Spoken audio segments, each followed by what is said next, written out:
You worked up the nerve. You wrote down your symptoms. You showed up prepared. And you heard one of three things. Your labs are normal. It's probably stress. Or, let's try an antidepressant. If you walked out feeling like you weren't heard, this video is for you. Because the problem isn't you.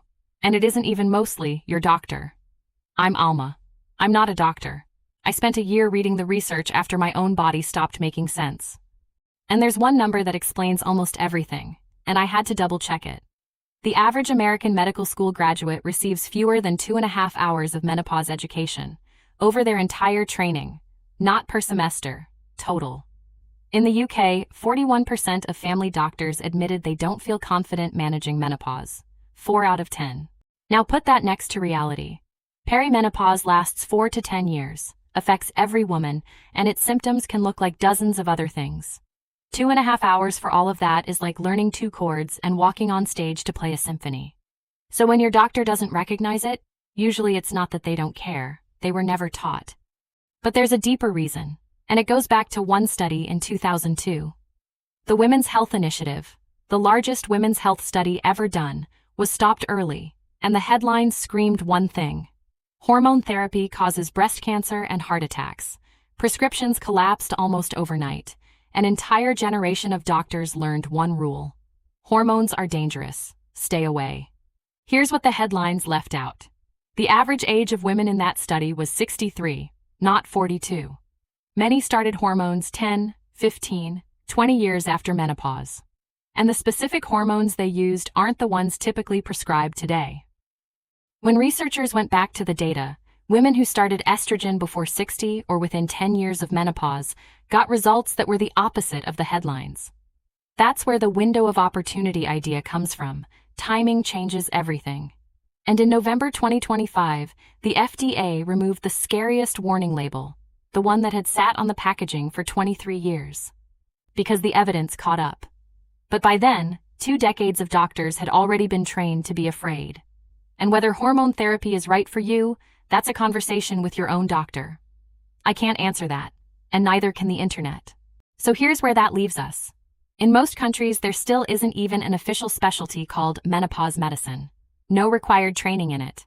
And depending on who you ask, only 1 in 10 women with significant symptoms gets adequate treatment. 1 in 10. If you felt dismissed, you are not imagining it, and you are very much not alone. Let me tell you about a woman I'll call Jessica, because I've heard this story in a dozen versions. She's 46. It took her 2 years.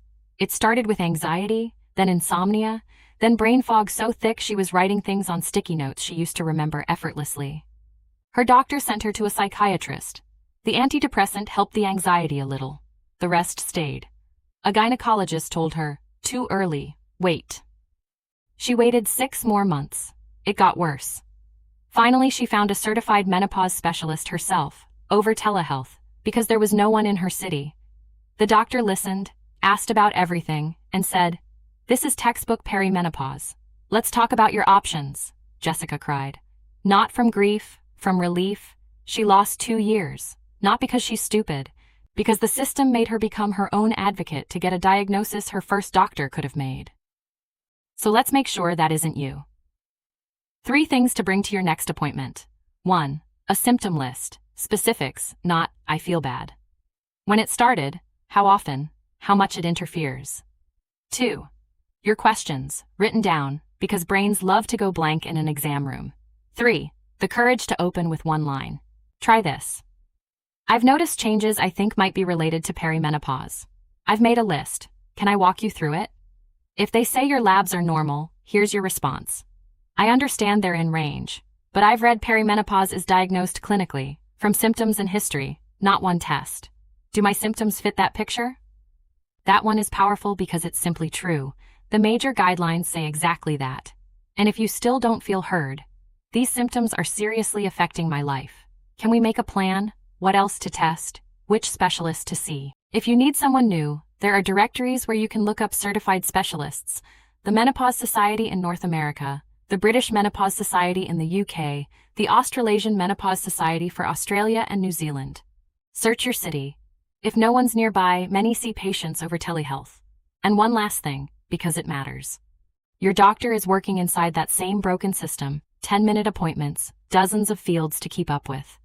If they listen, if they're willing to learn, they're an ally, not the enemy.